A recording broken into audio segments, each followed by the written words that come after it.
Nigeria is a multilingual, multi-ethnic and multi-religious nation with many tribes and languages.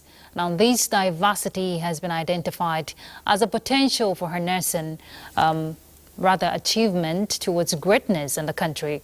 However, differences along the lines of our diversity has manifested in tensions along the different fault lines, leading to political disagreements and sometimes communal clashes. Analysts, having identified dialogue as a way to solve such differences, says there has to be more calls on communities to focus on dialogue, especially community leaders to prioritize efforts at promoting social cohesion among the people of all tribes in a multi-religious society like Nigeria. These and more on our discussion on Panorama today, this Monday. Thank you for joining us. I'm Ruth Aguele.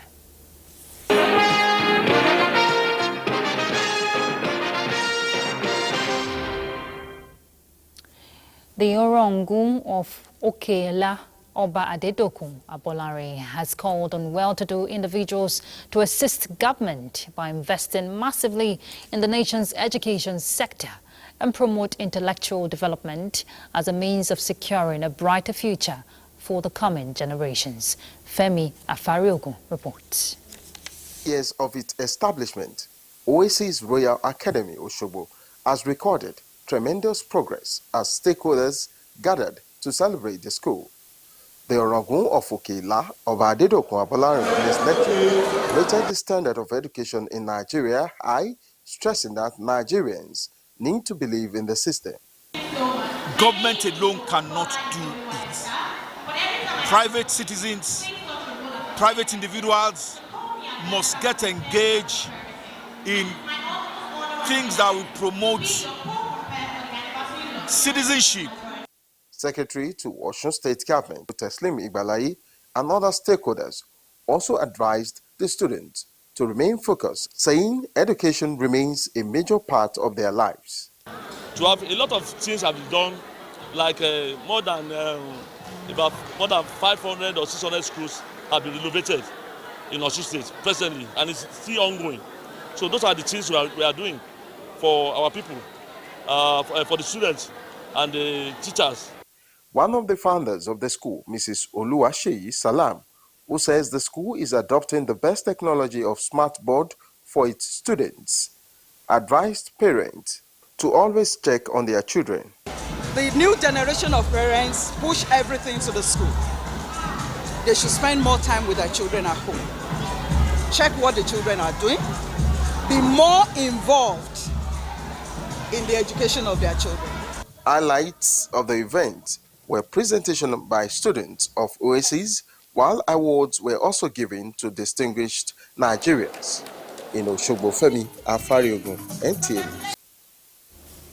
In other news, 424 households comprising 3,383 people from 10 communities drawn from Konduga internally displaced persons camp have been resettled at 500 housing estate in Konduga town.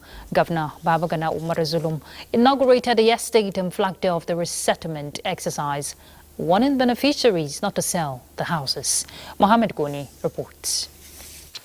The 424 male and female heads of households, beneficiaries of the two-bedroom semi-detached houses, also receive food and non-food items as well as 50,000 naira, while 397 housewives got 20,000 naira in addition to the food and non-food items. Nawan Ali and Zara Mai were among the elated beneficiaries and expressed gratitude to the Borno State government for returning them to normal lives after spending years at IDP's camps. Governor Zulum said the resettlement of the 10 communities signaled commencement of closure of camps in Kandiga and reiterated commitment to resettling displaced communities before the end of his tenure. Very soon, Borno State government in collaboration with the local government council, Kandiga local government council, will start the construction of Aulari village.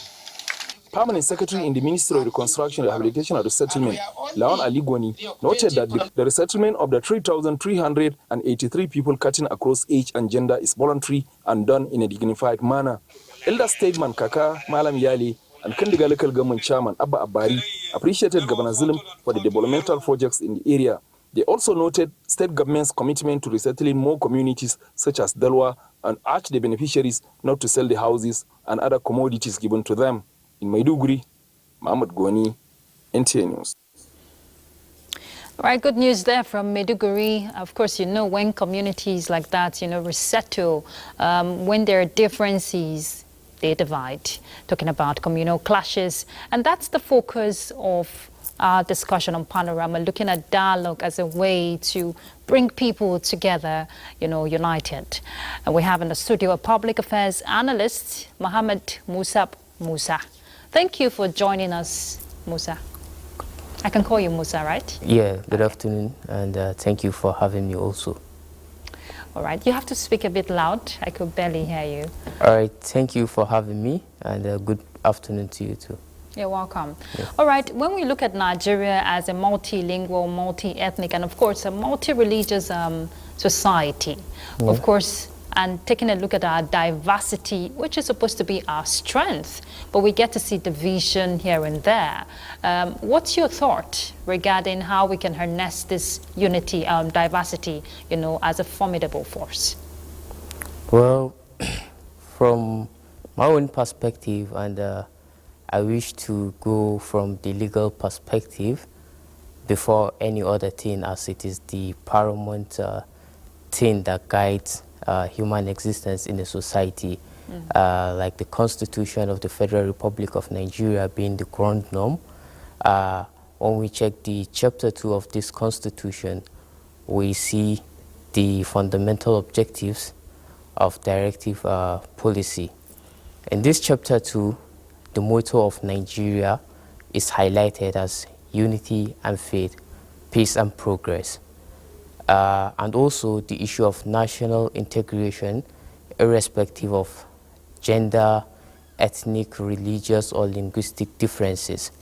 So if we really want to see advancement in coexistence in Nigeria, we have to focus on these things that are already highlighted to us by law. And one important thing we also need to check is learning from the international communities. For example, when we look at Canada, Canada has a community, or let me say an organization called the Trust and Reconciliation Committee. And this committee solely deals with clearing historical differences.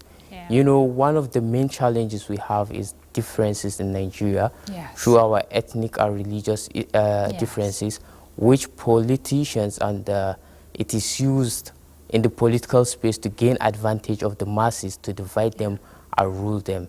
So if we follow from this, the laws that are outlined in the Constitution and also international communities, then the existence of dialogue is very, very important in peaceful coexistence. Okay, now that you've mentioned dialogue, we get to see communal clashes, which has led to displacement of people. And of course, we've seen community heads, you know, being encouraged to use dialogue as a means to bring the people together. But would you say, if you look at the narrative for Nigeria over time, has that dialogue really paid off? Well, in Nigeria, it is funny, and I'm sorry to say, a lot of things don't really work. They are just on the paper or, you know, on the news, this is happening, this is happening. But in the reality, such things don't happen because like the Kaduna and the Jos differences, when dialogue was used, okay, let's say it worked to some certain extent, but in Nigeria, things don't last for long. We don't do, you know, proactive things that will last us a long time or take us a long period without reviewing that, because the issue of check and balances isn't the doctrine or the principle isn't really upheld here in Nigeria. But yeah, to some extent, I would say it works. But the issue we have on ground of headsmen, I don't really think the dialogue is really working in that aspect. But maybe back in the days, it worked more than it is working now. Okay, it's good you mentioned that to some extent, the dialogue, works, which we have seen actually. But let's look at the principles that guides our existence in the aspect of patriotism, tolerance, religious tolerance for one another, despite your religion or your tribe. These are virtues or values, rather, that we always reminded of all the time. What other means, should citizens adhere to in order to live together as brothers and sisters? Okay, you mentioned the tolerance, which is very important. Yeah, I believe that is important. But apart from tolerance, there are other ways in which the government can make this coexistence more peaceful, and also the people themselves. One of the main components of dispute in Nigeria is the issue of boundaries, resources, and material things, which is also kind of part of resources. So the thing that I suggest will work when it comes to, a more peaceful environment is the government seeking value of these NGOs, because these NGOs are really used and they are valuable in other jurisdictions. Yes. For example, there is a youth movement that is called Tefia Matasa. It is, an emerging movement, if I may say. Such movements of the youth, because the youth are the people with the agitation. Yes. So if such movements will be shielded and carried along by the government, like the way it is done in Tunisia, because of the Arabic Spring, the youths are at the forefront of decision making. Yeah. And if the youths will be carried along, then the issue of youth-led protest will be subsidized. You understand? Because they know they have a say. They know when they talk, it matters. But if we don't, integrate stuff like this in our system, then it will be very, very hard for us to see, peace in the community as it is seen in other jurisdictions. Yeah, So, because they're actually, talking about the youths now, they're actually used as a tool to perpetrate some of this violence, which we get to see. I'm glad you mentioned the youths, because they have a role to play. What about the aspect of reorientation? Since you said it begins with you and I, ourselves, so reorientation, that's a strategy, right? It is actually, Okay. it is. Reorientation, rehabilitation, these are things, for example, these IDP camps, these people that have been internally displaced because of, such conflicts that are going on. If these people will be rehabilitated, they will have a proper sensitization, they'll have a different mentality, then we have a very good hope that they will impact the society positively. Yes. Like these Boko Haram people, that some of them will come and say, okay, they are not doing the bad stuffs anymore. Okay, if we accept them to the society, that is risky. But if we have a plan on how we will, manage them, sensitize them, educate them, and make them impact the society in terms of socially, mentally, economically, and in every other aspect, then these people are not totally useless. Indeed, Mohammed, because I recall growing up, we used to live, as one. Despite the festival, if it's Christmas or Salah celebration, there's that unity of love, of togetherness. Exactly. How can we, imbibe, how can society rather imbibe that in children of today? Because it starts very young. You have to imbibe those values, in the children. Yeah. Actually, that is very important, because such practices also exist in jurisdictions like India, where they have their village council, also known as the panchayats. They call it the panchayats. In the olden days, the way we hear it from our parents, when a child, does anything wrong, it is not only their parent that is responsible to discipline them. Your neighbors can do it, your relatives, but in the modern day living and the life we find ourselves in now, it is very hard. You cannot just discipline your friend's child or your sibling's child. It doesn't really work like that. And I really think it is because of the westernization that we are admitting to, because we watch movies, we see these things online, in other jurisdictions like the US or the European countries, some of them, a parent cannot just hit their child, which is also part of our, like laws in Africa. Because if you check the African Charter, there is something that talks about morality, you understand? But in these other jurisdictions, it doesn't exist. So I think we really want to be civilized too much that we forget where we come from or who we are, and we really want to emulate from these Western cultures, and it doesn't really work for us. It doesn't really work for us. It doesn't, Muhammad, and that's where parents have a very strategic role to play. Parents, every time we hear they say religious leaders or community heads have that strategic role for peaceful coexistence. But when you start imbibing that culture, very early in the children, it works. Parenting is very crucial in all that we've said, because they said family values is what shapes society.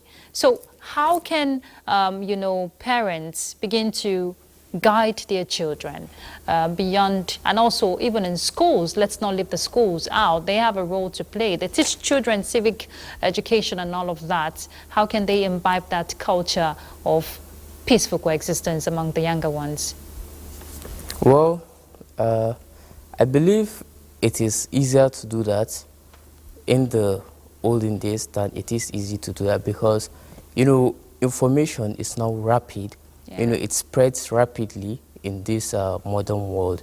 In the olden days, not everyone has a phone. To even watch a movie is something that is hard. But right now, these kids at their tender age, they have access to social media.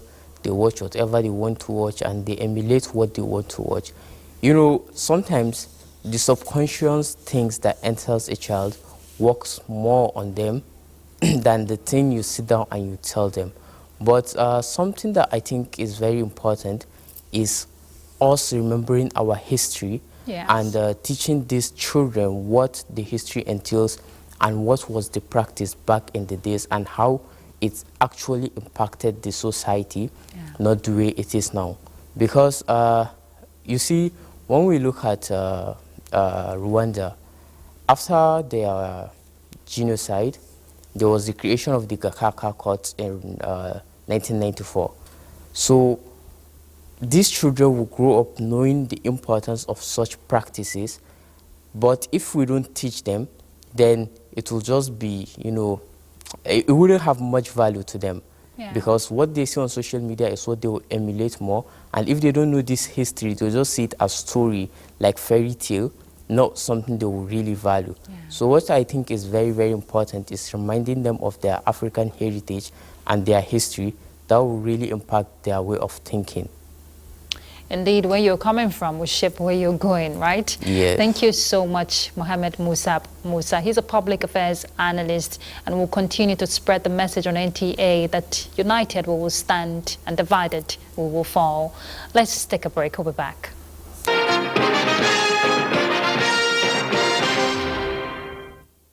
Thank you for staying there.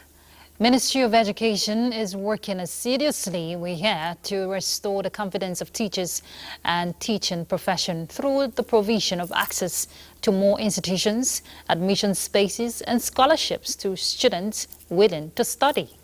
This is coming from the Minister of State for Education, Dr. Yusuf Tanko Sununu, at an education conference organized by Colleges of Education Academic Staff Union as part of activities to commemorate the 2024 World Teachers' Day. The minister urged the educators to leverage autonomy for colleges of education to award degree in education to further complement government's efforts of uplifting the sector. Let people see teaching profession as a profession, not an alternative. We as teachers must also stand to protect people from coming into teaching profession through the back door.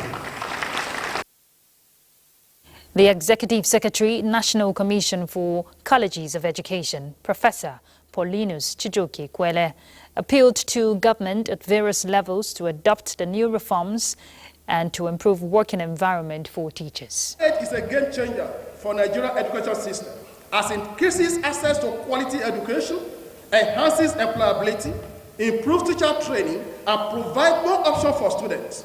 It marks the dawn of a new era in our system. It will strengthen teacher education and expand access to degree education. Students who have excelled from contests organized by the union at federal and state colleges of education were given scholarships. As our world rapidly urbanizes, cities are becoming home to a new generation of leaders and change makers. Young people are the heart of this transformation, especially across regions like Africa and Asia. As the world marks Habitats Day, the millennials and the Gen Z, as they are called to step up and act as driving forces behind sustainable urban development. World Habitats Day is a day set aside to reflect on the state of towns and cities and on the basic right of all to decent and adequate shelter. It is a reminder that everyone has a responsibility to shape the future of habitable spaces.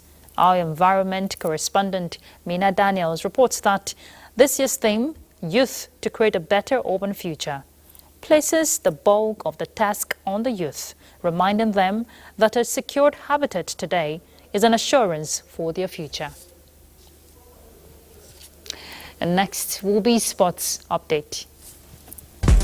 On in the 2024-2025 MPFL season, as they defeated Shooting Stars 1-0 at the Lafayette City Stadium. The victory has now moved Lobby Stars to 15th position on the MPFL log. Shooting Stars, who occupy 13th position on the table, have amassed 5 points from 5 games. At the Samuel Obemo Dia Stadium, Benin City, Bendel Insurance held El Kanemi Warriors to a 1-1 draw. Ibrahim Mustapha gave El Kanemi Warriors the lead after 2 minutes. The horse leveled through Michael Anaruna in the 19th minute. Rivers United have launched themselves to the top of the log at the end of the match day 5 of the Nigerian Premier League.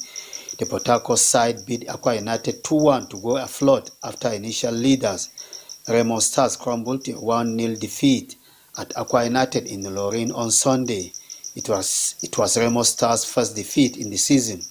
Meanwhile, former Nigerian champions Ayimba were coasting to a comfortable 3-0 lead before the game got enveloped by darkness. The game could not be completed after 75 minutes when the floodlights of the arena suddenly went off. Heartland finally got into winning ways on Sunday after the Owerri side secured a 2-0 win over Niger Tornadoes. The club, under former Super Eagles assistant coach Emmanuel Amunike, had gone 4 matches without a win, finding themselves swimming in the murky waters of relegation. A brace by Mikel Ogu has lifted the club, which climbed up to the 16th position. In an effort to turn things around, Lobby Stars Football Club has appointed former Super Eagles coach Daniel Amokachi as the new technical advisor. Amokachi, widely regarded for his tactical acumen, will assume his new role immediately as the club looks to improve its performance. The decision comes after a review of Agabe's performance, which saw him fall short of the 5-match win target, securing only 1 victory while suffering 3 losses. Lobby Stars FC aims to take swift steps towards rebuilding. Elsewhere, Aston Villa and Manchester United share the spoil at Villa Park. With both sides having been European action in midweek, there was a lethargic feel to Sunday's encounter. In a similar encounter, Noni Maduike's equalizer rescued Chelsea in a 1-1 draw against 10-man Nottingham Forest that ended the Blues' 5-match winning run on Sunday, while Tottenham suffered a second-half collapse at Brighton to lose 3-2 after going 2-0 up. Brennan Johnson and James Maddison put Spurs in total control. For Sport Update, Amazongo, NTA News. And that concludes Panorama. Thank you for your time. I'm Ruth Aguane. Bye.